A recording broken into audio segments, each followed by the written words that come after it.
Të nderuar shikues, jemi rikthyer këtu me pjesën e dytë të emisionit Dita e Re dhe siç e paralajmëruam do të flasim lidhur me ngjarjet e fundit që ka ndodhur në Voshtrë konkretisht. Bëhet fjalë për vrasjen e 19 vjeçarit nga një bashkëmoshatar i tij, e pastaj edhe mbrëmjen e djeshme ku ndodhe një vrasje një njeri që vrau fillimisht një grua, pastaj edhe vetën. Fillimisht nuk dihej se çfarë relacioni kishin të dyja palët, por pastaj u aludua që punëtorja, mendoj gruaja në fjalë ishte punëtore tek Dorasi dhe i njëjti nuk e kishte pranuar faktin që vetë ajo kishte vendosur t'ia linte punën dhe kështu vendosi t'i jepte fund jetës së saj dhe jetës së tij. Por gjitha këtu do t'i flasim, siç e përmenda, me të ftuarit në studio, ku është Petrit Thaçi, psikolog. Petrit, faleminderit që je sot me ne. Dhe Donjeta, me cilën po e nisim vetë emisionin e sotëm, pas pak do të na bashkohet edhe avokati Adelina Hoxha. Adelina, Donjeta, po e nisim me ty. Cilat janë, i diskutuam vetë edhe në pjesën e parë këtu përgjithsisht motivet, arsyet, po një përmbledhje është të shkurtër edhe për shikuesit që tash janë bashku. Po, për krejt ata të cilët veç na kanë bashkuar dhe ne e përmendëm krejt në fillim marta dhe diskutojmë informacionet të cilat i kemi, po e filloj me 19 vjeçarin, cilit në ditën e diel në ora 8:20 veç ka ndodhur një vrasje ku dy të mitër kanë vrarë njëri, themi kështu, janë rrarë me njëri tjetrin, edhe si përfundim ka përfunduar me vdekje një 19 vjeçar. Edhe që tashmë njëri prej tyre konstaton të jetë i vrarë, edhe ndërsa tjetri tashmë ka pranuar fajsin dhe gjendet në paraburgim të një muaj. Gjatë ditës së djeshme është paraqit edhe në gjykat, ku është marrë vendimin ndaj tij që të ketë një muaj paraburgim, e më pas të shihet edhe të merret vendimin ndaj tij për këtë situatë dhe ngjarje të cilat nuk është mjaft e këndshme që të diskutojmë. Kanë diskutuar edhe familjarët e 19 vjeçarit, ku kanë thënë se nuk ka pas asnjë situatë që ta mendojnë që djali i tyre të bie në vdekje edhe të bie në këtë situatë të tilla, pasi që ishte një fëmijë shembullore edhe mbi gjitha. Axha i tij tregoi që më njëherë pasi ka përfunduar iftarin ka dalë edhe e kanë marrë lajmin i cili tashmë i ndjeri ka vdekur, edhe gjatë ditës së djeshme po ashtu i u shtyp lam të mira fundit 19 vjeçarit. Më njëherë pas përfundimit të kësaj lam të mire të 19 vjeçarit ndodhi një ngjarje tragjike, që ndodhi një vrasje në një prej fshatit të Vushtrës, Sanofs, ku një grua u gjend e vrarë dhe një burr, që sipas informacioneve të para, siç e tregove edhe ti Arta, ka të bëj me shkaqe xhelozie, kështu t'i themi, ku gruaja punonte në punën e Dorasit, i cili është i ndjerë tashmë, por në momentin që veç kishte vendosur ta lente punën, Dorasi vendosi ta vras ata, e më pas ta vras edhe veten në një nënkalim në fshatin Sanofs. Mbi gjitha këto informacione janë dhënë prej disa persona dhe familjarëve të cilat e konstatonin situatën se si ka ardhur deri tek vdekja. E tregova krejt në fillim që një ngjarje shumë e rëndë, pasi që e kemi pa edhe momentin e bashkëshortit të gruas, i cili nuk ka mund ta përballoj situatën e cila është gjithë për mbi gjitha. Kemi pa edhe momente prikse të cilat kanë publikuar edhe fëmijët e të ndjerës, ku djali më i madh i saj ishte 18 vjeçar, duke lënë pas edhe 2 vajza më të vogla. Kto janë krejt situata të cilat i kemi ditë edhe i kemi diskutuar gjatë krejt 24 orëve të fundit, po ashtu në vendin e ngjarjes më njëherë ka dalë policia edhe kanë konstatuar vdekjen po ashtu bashkë me ambulancën edhe me urgjencën e cila është gjend dje në vendin e ngjarjes, edhe po ashtu Arta është marrë edhe në vendimin nga prokuroria se deri si ka ardhur kjo situata, kjo situatë është diskutuar që të vijë për shkak pasojë e xhelozisë. Petrit, arsyet ndoshta që po nisim fillimisht me këtë 19 vjeçarin, një rast i tmerrshëm, po i themi ashtu, 2 bashkëmoshatar, si mundohet ndoshta që të vinë deri tek kjo, përveç pozitimit të armëve që në ato nuk po e diskutojmë, po ndoshta edhe për gjendja mentale, si mund të vijë që 2 bashkëmoshatar? Po. Fillimisht në shpreh ngushëllimet e mia për familjarët e të 2 viktimave, tentoj me kuptu dhe me bashkëndjeh thellësisht dhimbjen e tyre realisht, edhe atë afektin e madh emocional të cilin mund me kanë këto raste të e kalu, dhe e di që ndoshta nuk është diskutimi më i këndshëm që ne po mundna me bë, por shpresoj që përpjekja jonë me qenë më shumë sensibilizuese realisht për me tentu me zbrit realisht rastet e tilla në shoqërinë tonë.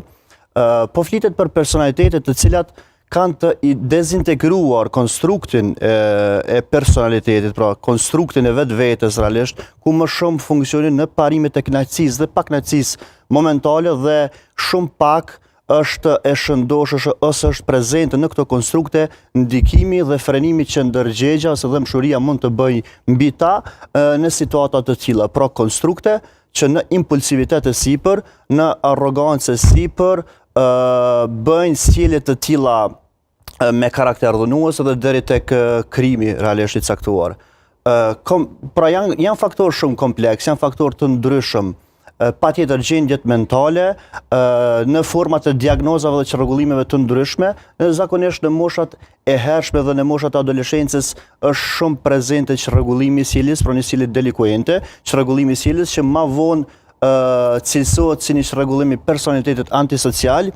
Pra këta persona janë persona që zakonisht nuk i binden rregullave, nuk i binden ligjeve, tentojnë me imponu një lloj dominancë në rrethet e tyre sociale ose shkollore dhe janë të gatshëm shumë lehtësisht të reagojnë në çfarëdo lloj momenti që mendojnë se po ju cënohet ajo krenaria e tyre ose hapësira e tyre realisht operimit si personalitet ose si individ dhe kryen veprime të tilla domethënë kriminale.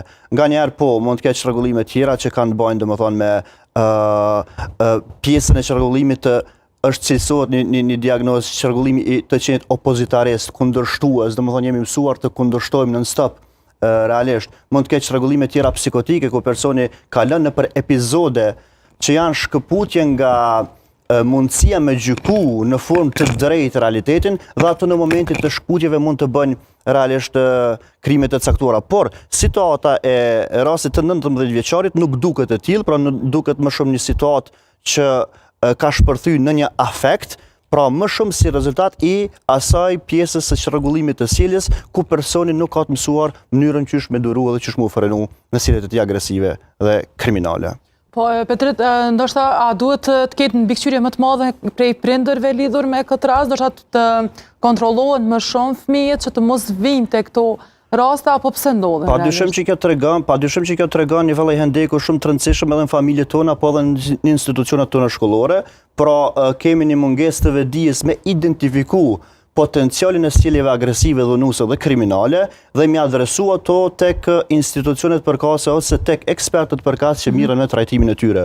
Unë realisht shumë shpesh në zyrën time takoj fëmijë të tillë, të cilët kanë predispozita të një sjellje agresive dhe të një sjellje dhunuese dhe tentoj me i sensibilizu prindërit për domosdoshmërinë e trajtimit të tyre, po shumë shpesh e gjej duke e marrë me ma shumë sportivitet se sa çfarë është situata realisht. Prandaj, kjo tregon atë mos profesionalizmin edhe mos përgjegjësinë profesionale ose etike të institucioneve, po dhe të familjes në identifikimin e këtyre çështjeve dhe në adresimin me kohë të tyre realisht. Prandaj, shkolla, institucionet, pra familja, institucionet shkollore, aspektet ligjore që nganjëherë mund të duken në perceptimin social sikur veprojnë dhe reagojnë me ngadalësi një farforme, edhe nganjëherë ai perceptimi i përgjithshëm shoqëror sikur drejtësia nuk po vjet në vendin e duhur, apo nganjëherë ekspozimi më tepër i rastit si ndodhi dhe jo pastaj ekspozimi i lajmeve për ndëshkimet e mundshme që marrin të tillët,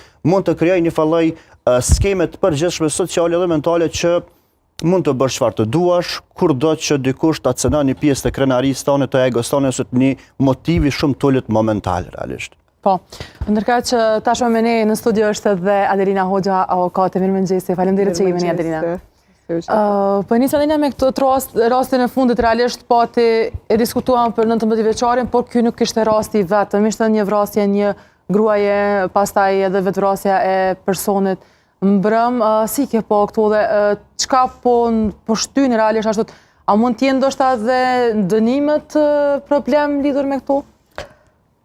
Jo, nderume, para më shumë se një viti, unë e kom qenë ajo që jam persekutu dhe paragjyku nga njerëzit, kur kam thënë që gjykata nuk është barësi i përgjegjësisë për rastet cilat po rritën. Dhe këtë kam thënë në bazë të statistikave dhe të gjitha të dhënave profesionale që kam pas, sepse gjykata në Kosovë jep dënime qaq të forta në raport me shtetet evropiane, sa nuk mund as krahasohet për veprat penale si këto. Para 2 viteve kam thënë, me këtë trend të dënimeve të larta që po jap gjykata, vrasjet vetëm kanë bëna u rrit. Dhe sot, gati 2 vite mrapa, po vërtetohen teoritë që unë i kam thënë mbi bazën e studimeve dhe përvojës që kam pas. Mu po vjen mirë që tash të intelektual dhe shtresa tjera e kanë pa që nuk është akteri dhe përgjegjësi kryesor gjykata, po janë problematikë institucione tjera dhe vetë shoqëria brenda.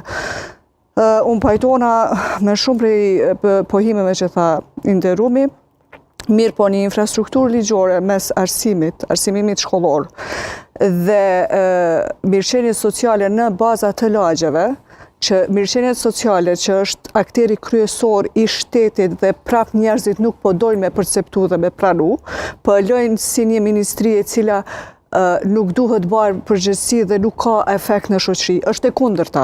Nëse ju kujtohet, ose nëse keni dëgjuar nga shqiptarë që jetojnë nëpër shtete tjera, çdo e dyta fjalë ka me thonë sociali na e ka rregullu vendin e punës, sociali vetë banimi, sociali na ka caktu shkollimi, sociali ka po gjitha. Që ky social që ka kaq shumë impakt në shoqëri është mirëqenia e punës dhe Ministria e Mirëqenies Punës dhe Mirëqenie Sociale në Kosovë, e cila është e pasive në Kosovë. Kur them pasive, ka të bëjë vetëm me kategorizimin e pensioneve, rasteve sociale, që ato më shumë janë administrative, po në therr nuk punon në raport me zhvillimin social të fëmijëve. Shkollat janë e tjetra pengesë, ose tjetra front i luftës ose i veprimeve që duhet marrë. Për faktin se shkollat funksionojnë individualisht. Një aktivitet dhe një dispozit ligjore ose ligj që i nivelizon të gjitha mënyrat e kontrollit të fëmijëve problematik në për të gjitha shkollat njësoj, nuk është në Kosovë. Dhe përderisa nuk është në Kosovë, mbetet mbi vullnetin e drejtorisë së shkollës se si duhet të veprojë me fëmijët të cilët janë problematik. Kjo është e rrezikshme, se është vetëm vullneti dhe dëshira. Dhe aty nuk ka të bëjë me kontrollin shtetëror. Përderisa nuk ka kontroll shtetëror, nuk mund funksionoj në nivel të shoqërisë kombëtare pozitiviteti dhe ndryshimi tek ta njerëz. Ka shumë e folë për këto tema dhe është e vështirë në Kosovë me e thënë ata që vërteti e ke konstatu gjatë përvojës tonë, sepse paragjykohesh edhe nga profesionistat.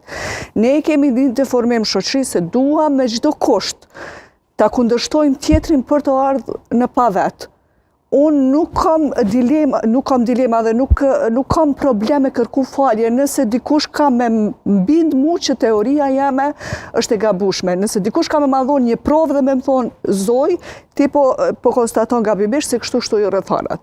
Na e kemi nga inferioriteti që deri dje kemi qenë në sundim dhe ti s'ke mujt me paraqit nështë aftësit e tua profesionale, se gjithë kemi aftësi dveçanta, tani doj me shpërthy kundër se cilit. Dhe ato janë diçka që ma shumë kisha milon kulturore, po me impakt të tjetri. Sa dëgjova unë, që ishte e dhimshme, personat në 19 vjeçar që u vranë mund tjetë edhe gabim. Dorasit gjatë gjithë kohës është bullizu për shkak të pamjes së tij. Se ai pas ka qenë më i shkurt me trup dhe të tjerët e kanë sundu. Në ndërkohë ai ka pas probleme sociale se ju kanë do aprind, dhe shpërthimet emocionale të tina, pa fajin e tij dhe pandimin e asnjë kujt rreth, kanë qudej aty. Jo që unë du të arsyetoj atë person, se ai do ta ketë dënimin dhe ato për veprimet që i ka bo.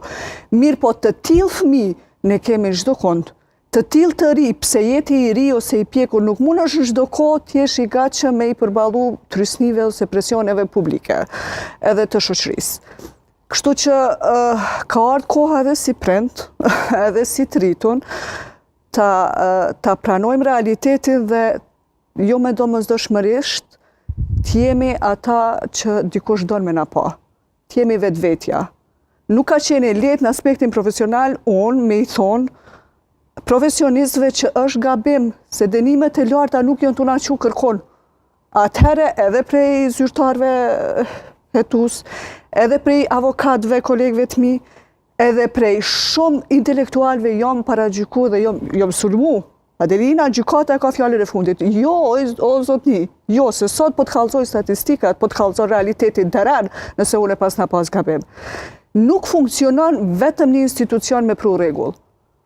familja është e cenume në raport me punën që na kemi me bo, në raport me kontributin që mu i me dhonë, jemi pak ma të kufizum, se kemi obligim me mbajt një familje cila është shumë shtirë sot, kemi një orar super të gjatë, mandej nuk dim, unë personalisht kom dilema, a duhet në të mosdoshmërisht jem strikt me fëmijët e mi, apo duhet jem pak ma e lirë me ta, që ata t'jenë të pranueshëm shoqëri, që mos t'jenë të vetmuar. Kjo është një dilemë, mirë po sikur të kishin funksionu sociolog në për shkolla, me një program të njëjtë për të gjitha shkollat dhe për të gjitha kategoritë e fëmijëve problematik, që edhe brenda kategorive të fëmijëve problematik ka grupe me cilat ti nuk mundesh mu qas njësoj. Me ata që konsumon drogë nuk mundesh me trajtu njësoj, drogë. Me ata që ka probleme me divorce ose me familje nuk mundesh me të njëjtin program me u qas. Me ata cilin për momentet saktura të zhvillimit hormonal të adoleshencës që është brenda shkollës fillore dhe në klasën e 9, ka rënje të mëdha, nuk mundesh me funksionu njësoj. Gjemani një shkollë e cila i ka programet e veçanta për këto kategori, nuk ti ka. Se mas parit nuk e ki si akt obligativ ligjor nga institucioni ma i lartë të poshtë. Kjo me vitet tona nuk është bo, nuk po thom që tani nuk po bëhet, po me vitet tona është neglizhu. A mendon Adina që të përmende që ndoshta dënimet e larta nuk janë zgjidhja, po a mendon që ndoshta me një farë forme përveç viteve të fundit po raportohen më shumë rastet, dhe ndoshta me të vërtet janë ullë rastet, apo mendon vërtet që dënimet janë... Unë e kom dhënë një statistikë të nxjerrur nga policia, tani e kam rrjetet e mia sociale, pikrisht kur kanë fillu dënimet mbi 15 vjet, pikrisht atëherë kanë fillu rritjet e numrit të vrasjeve. Tani ju më thuni, a kam pasur e drejtë apo jo?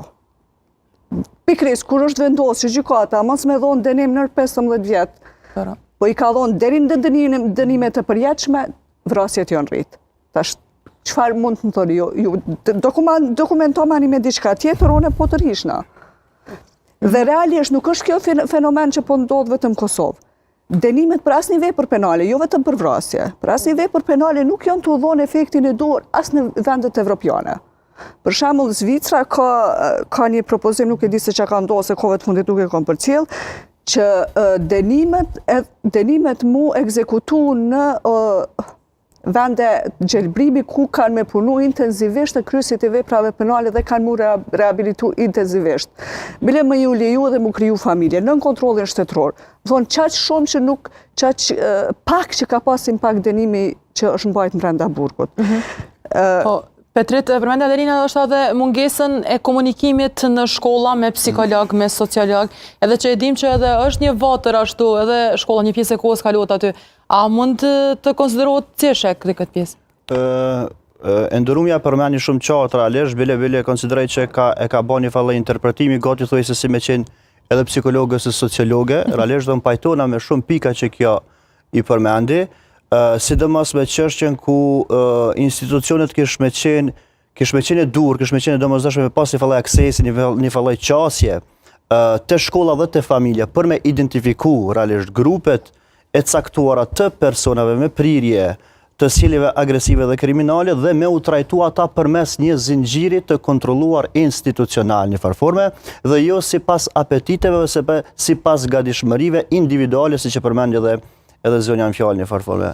Prandaj të pjesa e dënimeve, unë mendoj që është pak vështirë me ardhur në konkludime shumë të sakta, sepse motivet dhe rrethonat janë shumë komplekse nga njëherë dhe duke tentu me gjurmu vetëm ndikimin e një faktori si një variabël e caktuar mbi një fenomen të caktuar, shumë shpesh eksperimentuesit ose studiuesit ose hulumtuesit apo gjurmuesit harrojnë me i analizu disa indikatorë të tjerë social që janë shumë kompleks në dinamikën e përgjithshme që mund të ndikojnë në shoqëri realisht. Prandaj mendoj që kish me qenë shumë mirë me që kolegja në fjallë realisht ka ardhë në disa konkludime personale që dënimet mbi 15 vjetë të tutje prej që kanë ardhë dhe po implementohen janë shtu rastet e vrasjeve, me pa nëse ka diçka të përbashkët në këtë zinxhir që ka prek ndoshta nevojën për hakmarrje të personave që kanë marrë dënimet, apo ndoshta kjo është një falloj përshtatje spontane, incidentale, që nuk ka të bëj shumë me njëra tjetër një farë. Prandaj mendoj që është e rëndësishme të bëhet një studim më i mirëfillt këtë pjesë. Na duhet të kuptu, institucionet gjyqësore dhe dënimet nuk janë me qëllimin me patjetër me implementu një vujtje të personit që ka kryer një vepër kriminale. Qëllimi final besoj që do të jetë i çdo institucioni ligjor në farforme mundësia ose kapaciteti me riaftësu, me reintegru, me risocializu personin që ka bërë një vepër kriminale, me risocializu për shoqërinë, pra për një funksionim realisht normal prapë në shoqëri, dhe ne po e njohim këtë pjesën e recidivizmit, kthimit të rasteve në farforme të personat që janë liruar, megjithatë one dhe të tjerët besoj që jemi dëshmitar edhe për këtë pjesën tjetër që shumë persona të cilët gjenden të lirë dhe që vazhdojnë të kryejnë vepra penale, kanë një numër të lartë të rasteve të cilat nuk i kanë trajtuar realisht sistemet e gjyqësisë, mund të jem gabim, e kuptoj, prandaj edhe kemi kolegën këtu të na përmirësoj nëse ne kemi ndonjë fallë informate ose ndonjë fallë gjykimi vetëm me të thëna të përditshmërisë se të medjave momentale, pra njohim që ka shumë persona që vazhdojnë të kryejnë krime dhe të cilët kanë një numër 70, 80, 60, 50 të lëndëve paraprake të patrajtuara realisht në për sistemin e gjyqësisë. Prandaj mendoj që është një temë komplekse, por po pajtohem plotësisht që do ta shohim si një dinamike përgjithshme që buron prej shtëpisë atje, që buron prej shkollës atje, që buron prej çdo qytetari, prej çdo medje, prej çdo politikani, prej çdo mënyre të qasjes në atë debatin e përgjithshëm kolektiv dhe publik, sepse ne po shohim tash që realisht edhe politikanët kanë filluar me hyrë në një farë lloj taborrit të replikave me njëri tjetrin në një formë rrugaqërore. Dhe kjo formë rrugaqërore ka me radikon dhe ka me prek dikon. Dhe heq në hiç s'po me rakosta nëse dikujna i dhem kjo ose nëse dikujna nuk i dhem kjo. Prandaj ne të gjithë kemi rol me kontribu me rrit krimin dhe ne të gjithë kemi rol me kontribu me paksu ata, me qasjen tonë, me sjelljen tonë, me mënyrën e prononcimeve tona, me mënyrën e replikave tona dhe me gjithçka tjetër që bëjmë. Po. Dënjeta, sa i përket rolit të mediave realisht në këto raste, a beson që shpeshherë i tejkalojnë ndoshta limitet në këto diskutime apo dhe duhet bëhet më shumë lidhur me këto? Në fakt, Arta, nëse veç flasim për etikën kacitareske, na e dim që shpeshherë mediat i kalojnë limitet të cilat nuk duhen, se nëse veç i përmendëm emrat dhe figurat, publikohen fotografitë e tyre, janë dhëna personale të cilat nuk duhet të publikohen në media pa lejen e familjarëve, kështu themi, sepse nuk kanë të drejtën të publikohen, nëse veç ata nuk dëshirojnë, sepse familjarët mund të jenë ndjeshëm sa i përket kësaj situate, edhe nëse i publikohet emri i fëmijës, tashmë që po flasim për 19 vjeçarin ose për gruan e ndjerë dhe burrin e ndjerë fakt, që të dë, nëse publikohen emrat e tyre dhe fotografi që po i shohin vazhdimisht në media, fëmijët nuk do të përjetojnë të njëjtë situatë, sepse shohin që prindrit e tyre janë publikuar në rrjetet sociale vazhdimisht, po ashtu edhe familjarët të shohin që fëmia e tyre në 19 vjeçar është duke u publikuar vazhdimisht në rrjetet sociale, na e dim se ç'është ndikon kjo në gjendje psiqike dhe emocionale të shpirtit të njeriu. Unë po bazohem kështu të vetja, nëse veç e sheh ti një foto ose një lajm e merr nga vetë familjarët, ti nuk bën mundi mirë, e le e ma nëse merr lajmin nëpër media që ti nuk je ende e informuar se çfarë po ndodh me fëmijën tonë ose me nanën tonë dhe babain tonë. A beson se ndoshta do të publikohen, e kemi pa foton e publikuar të Dorasit, në këtë rast 19 vjeçarit, a beson që është në rregull të publikohet, ndoshta mund të indikoj tutja apo dhe mund të sjellë edhe raste të tjera, sepse dim që shpesh si shoqëri jemi goxha temperament dhe mund të reagojmë ndoshta edhe. Arta, përveç sa që jemi temperament, jemi edhe shoqëri që na interesojnë punë të huaja, kështu të themi, edhe se definitivisht nëse nuk e dim kush është Dorasi dhe nuk e shohim pamjen, kemi veç emrin, informacionin që është 19 vjeçar si krejt kjo, kam na bu për shtypje me ullumtu, me ditë kush është edhe çka ka bu kë, kena me paraqyku në çfarë do lloj forme, edhe këto po e bojnë media që po i publikojnë fotot e tyre që me pas më atlet qasjet që me di që kush është 19 vjeçari dhe krejt këto. Unë e shoh pak faktike këtë fakt se është e keqe nëse publikohet fotot. Për mua, nëse veç gjykohem si gazetare dhe publikoj foton e tij, nuk është situatë as pak e dur, sepse unë e thash krejt fillim, të dhënat personale duhet mbeten të dhëna personale dhe ato nuk duhet publikohen pa lejen e familjarëve. Edhe sidomos në këtë aspekt që 19 vjeçari, edhe pse ka kalu moshën 18 vjeçare dhe nuk duhet jetë në kontroll të prindërve, edhe në moshën 19 vjeçare është në kontroll të prindërve, edhe në këtë aspekt duhet merret leje prej familjarëve se a kemi të drejtë ta publikojmë foton e djalit të saj, të Dorasit tashmë, edhe është e drejtë që ta publikojmë, sepse unë e tregova që si për ata i cili tashmë është i ndjerë, si për këta i cili tashmë gjendet në paraburgim, kanë të njëjta dëshmëri në familje. I prek që djali i tij është duke u publikuar për një lajm i cili nuk është i mirë për familjarët, sidomos për rrethin që kanë me gjyku, që djali juaj është një vrasës, ka bërë këtë vepër në moshën 19 vjeçare, edhe sidomos na e dim që Në këtë aspekt, kur ka të bëj me një 19 vjeçar, gjithmonë ka mu gjiku familja. Ka me thonë që në këtë aspekt ka të bëj edukimi i prindërve. Një prind që shë ka leju që me majt armë, ku e ka gjetë armën, që ndoshta prindit nuk ka fajnë këtë aspekt fare, edhe nuk e ka pas as armë shtëpi, që i kom dëgju këto ditë të hamencime që armën do rase e ka marrë shpejt vetë, se do të me pas një armë, se na shqiptarë do të me pas një armë shpe, që diçka nuk është as pak e këndshme kjo që cilën është diskutu vazhdimisht, por që në këtë aspekt e dim që gjithmonë ka mu gjiku prinde, në momenti që ka të bëj me dorasin, edhe që është një prej situatave më të këqija në momenti që publikohen fotografitë edhe dhana të arta. Po. Adelina, nëse flasim përveç që rastit në 19 vjeçarit, në vështri pa të më një rast tjetër mbrëm, që dyshoj që fillimisht pati aludime të shumta se për çka mund të ketë qenë rasti konkret, por nga gazetarët atje thanë që i bëj fjalë për një shef i cili nuk pajtoi që punëtorja e tij ta lënte punën dhe e vrau atë, pastaj vrau veten.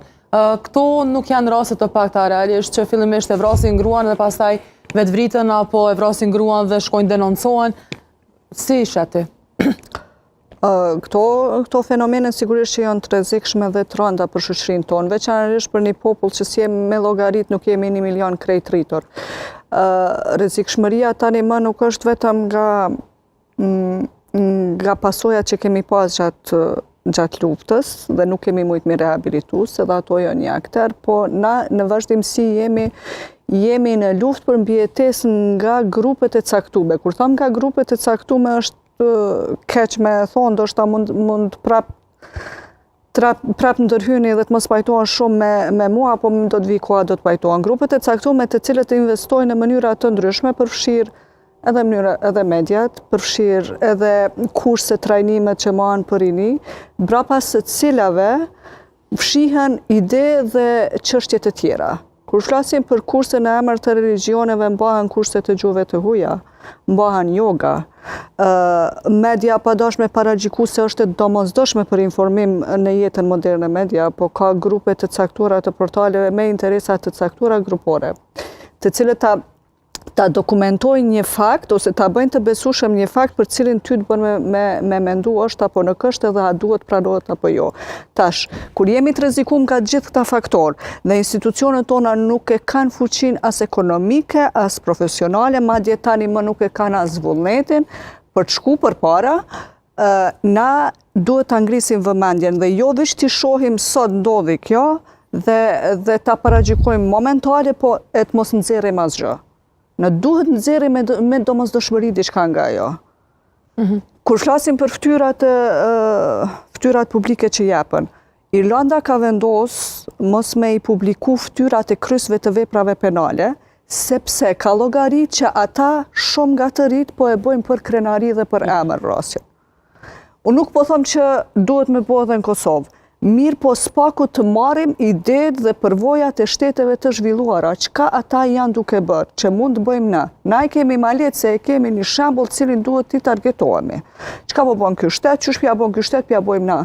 Nuk na vjen shumë punë, na vjen vullnet. Edukimi familjar që është në mes të thikës, që thojmë që është e vështirë për prind me definu se si do ta udhëheqë një fëmijë, dhe shkollimi bazik është qërësi kryesor për një shoqëri të shëndosh. Intervenimet e para që shteti duhet t'i bëj është në shkollimin primar, që është obligativ, në strukturën e saj legjislative. Besoni ose nuk mos e besoni, nuk ka një strukturë legjislative për grupacionet dhe trajtimin e personave me rrezikshmëri për këto veprime dhe personave të cilët ka nevojë për asistencë në zhvillimin e tyre deri në moshën e adoleshencës. Nuk ka brenda shkollës. Dhe të udhëhiqet një shkollë njëjtë sikur individualisht që udhëhiqet një familje është dështim total. Nuk di çka me thonë tjetër, veç e di që sa i përket strukturës ligjore në gjykat, veprimet janë procedurale të caktuara, të definuara, veprimet mirën me shpejtësi, thonë si kjo, po rrezikun që unë e shoh të ardhmen, nëse ky trend kështu vazhdon, na edhe kemi me pas vrasje, edhe nuk kemi me pas hiç dorasit. Se ligjin sikur çdo vend botës është i kufizuar në disa raste në fakt dhe sikur që ju iku në çdo shtet tjetër dhe nuk arrin ndoshta me 50 vjet e 60 vjet, ndoshta edhe kur me u identifiku kryesi i veprës penale, ashtu ka më ardhur koha edhe neve. E përmendi dhe dënjeta për armët, Adelina, që po duhet një gjithçysh me pas një armë në shtëpi, sepse e dim që 19 vjeç që armën e ka gjetë në shtëpi, ashtu ha mëndsu. Është një faktor, unë nuk e eliminoj, është një faktor. Mirë po, për personat me çrregullime dhe me presionin që kanë, mundet me na spiku kolegu më mirë, nuk është faktor kryesor arma. Nëse ai e ka vlerësu që duhet me bo që atak dhe është një nën presion, deri në qatë masë sa është dash me u revanzhu, ai kish me gjetë mjetet edhe tjera. Kish me gjetë thikën që sot për ditëshmëri në shkollat tona është sulmi me thika. Për ditëshmëri, nëse në baza ditore na kemi veprime të tilla, atëherë në të ardhmen ti kime pas vrasje profesionale që kime pas probleme edhe me izgjedh. Në fakt, diçka që më interesoj kështu për me ditë, se na e pam gjë që 19 vjeçari veç ka dalë dhe ka marrë një muj para përgjem. Po informacionet ma të tjeshme, ti nga tregove që nëse veç marëm dënimet mëdhaja, kjo po vjen me pasoja. E për 19 vjeçarin çka pritet, çfarë dënimi do të pritet, se nëse veç e pa bujë për 2 vjet ose 3, na e dim që ajo çdo rast mund ndodhe dhe fakte tjera. Në 2 vjet edhe 3 nuk vjen shprehje, kuptohet. Unë nuk e thash domosdoshmërisht. Po unë mora një krahasim të shtetit tonë, prej 2018 deri sot rritjen, trendin e rritjeve, që asnjën nga gjykimet me aq sa kam informacion nuk është bërë për shkak vrasjeve, nuk është bërë për shkak të hakmarrjes, por shumica janë edhe në baza gjinore. Fatkeqësisht, kur të e marr këtë krahasim nga zhvillimet në Kosovë dhe krahasimin me veprimet edhe dënimet që i marrin në botë, unë kam marrë në përfundim që nuk është faktor dënimi. Tash të dënimi për djalin që është në 19 vjeçar, ky ka kryer një veprim, e ka pranuar dhe ka me marrë dënimin për pasojën që e ka kriju. Dënimi parapar me ligj është minimum 10 vjet deri në dënim të përjetshëm. 10 vjet që nuk vjen shprehje në Kosovë. Për vrasje nuk ka, bilem edhe për vrasje në tentativë trond është diskutabile.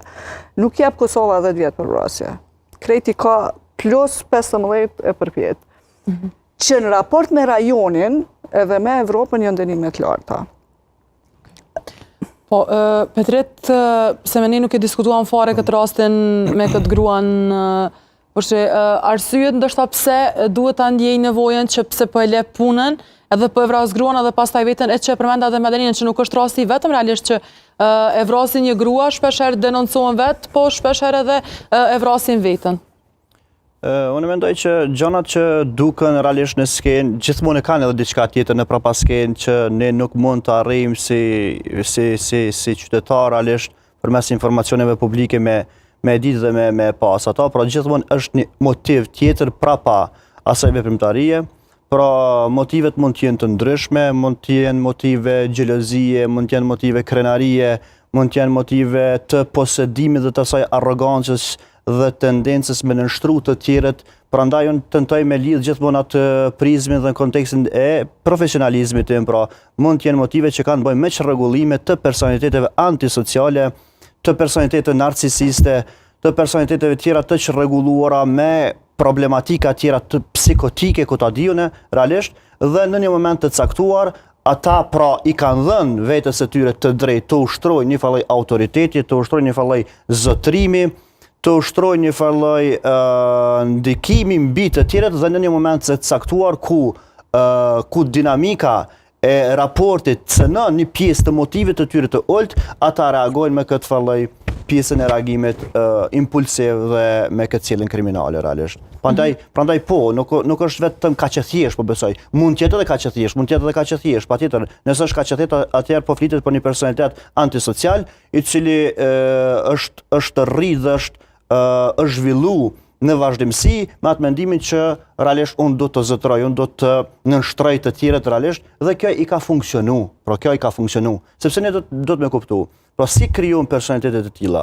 Personalitetet e tilla mund të krijohen ose nëse kanë gjyku që jeta po ju bën pa drejt shumë dhe zhvillojnë krimin si aftësi për t'u vetë mbrojtur në konceptimet e tyre, ose kanë zhvilluar që mua po më shkon ky lavdërimi, pra një mori sjelljesh zinxhirore ku ai ka bërë veprime arrogante dhe ka marrë një falloj kënaqësie, po ka marrë dhe një fallim miratimi prej veprimeve arrogante dhe nuk ka marrë ndëshkimin e merituar, ose nuk ka marrë vëjdisimin e merituar, ajo krijon një fallim bazamenti që unë këtë pozicion social do e ruaj. Dhe kushdo që e cënon këtë fallim pozicionin social, ku unë jam krenar, unë vendosi për gjithçka, kur them unë bëhet dhe pikë bëhet, atëherë ai ka me vepru me reagime të tilla kriminale. Mund të ketë çrregullime tjera deluzionale, por që janë sfera të çrregullimeve të rënda mendore, por deluzionet e mashtrimit e përndjekjes, ku personi mund të mendojë që personi tjetër pra po planifikon një dëmtim, planifikon dëmtimin e biznisit tim, po planifikon dëmtimin e imazhit tim, sjellja e tij ose saj është e qëllimshme,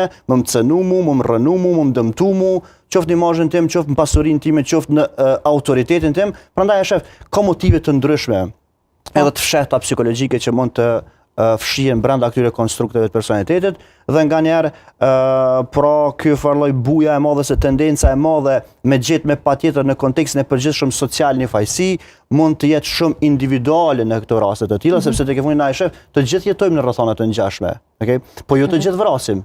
Po të gjithë jetojmë në rrethana të ngjashme, po jo të gjithë jemi dhunues në reagimet tona. Prandaj ky konteksti i individualitetit dhe shëndetit mendor dhe konstruktet e personalitetit është shumë i rëndësishëm dhe mendoj që ne si shoqëri do të mi kushtu një rëndësi të jetë e veçantë dhe do të me kriju si model dhe kultur trajtimin e psikoterapeutik, vizitat e psikologu, bisedat me sociolog, pedagog, me qenë shumë atë shpesha dhe me qenë gati thuajse të përditshme. Pra se kjo është bazamenti, kjo është ajo shtylla që ka me mbajt kodin e sjelljes etike, kodin e sjelljes morale dhe të vetëdijshme të shoqërisë realisht përgjithësi. Po. Edhe për fund Adelina veç duhet të pyes fare shkurtër lidhur me këtë çështjen, pra rastet të tilla që përfundojnë kështu, për shembull rasti i fundit që patëm që vetë e ka vrarë gruan, pastaj ka vrarë veten. Si jepet epilog kështu në çështjet juridike? Në çështjet juridike këtu nuk konsiderohet një treti kryesi veprës penale. Mundet në rastet veçanta, këtu nuk po shoh një rrethanë caktuar, po mundet në rastet të veçanta me qenë një person i tretë shtytës i këtyre veprimeve. Dhe shtytësi i një veprës penale dënohet gati se njësoj sa kryesi i veprës penale. Mirë po në këtë rast nuk është identifikuar dhe spaku deri tani nuk kemi informacione që dikush e ka shty këtë me e kry vrasjen dhe pastaj veprasjen. Kjo çështje mbyllet aty ku edhe filloi dhe përfundon. Në aspektin ligjor nuk ka ndjekje penale, mund të ketë vazhdim të hetimeve për ndonjë shtytje eventuale, po jo më shumë. Unë konsideroj që kjo veç është e mbyllur tani më. Nuk ka kryes të veprave penale që do dalin para ligjit, kur flasim për vrasjen dhe vetvrasjen. Faleminderit shumë Adelina që ishe këtu me ne. Asia është imja. Faleminderit shumë Petre të ty. Faleminderit juve gjithashtu. Ka që me mu e me donjetën